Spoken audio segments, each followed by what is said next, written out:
चिट्ठी आई है चिट्ठी आई है। नीरवी गले विशिष्ट गजल गायक पंकज उधास।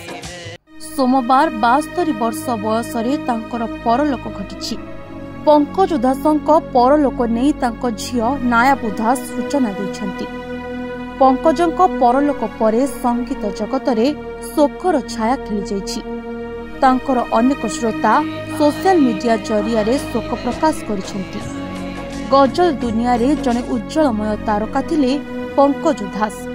आज भी अनेक कार्यक्रम रे तांकर गजल रो स्वर देखिबाकु मिलुथिला। तेबे गत किछि दिन धरी से असुस्थ थिले। हॉस्पिटल रे तांकर चिकित्सा मध्य चलिथिला। हेले फेब्रुआरी 26 तारिख सकाळ प्राय 11टा बेलकु ब्रिज कैंडी हॉस्पिटल रे तांकर देहांत घटिला। नाम फिल्म रो चिट्ठी आई है गीत पाई से अनेक लोकप्रियता हासिल करथिले। 2006 रे पंकजंकु पद्मश्री सम्मान मिलिथिला। एहा व्यतीत से तांको संगीत पाई अनेक पुरस्कार मध्य पाइछंती एवं से सारा जीवन पाई तांको संगीत द्वारा लोकंक मनरे अमर होई रहिबे। Bureau report NNS Odia.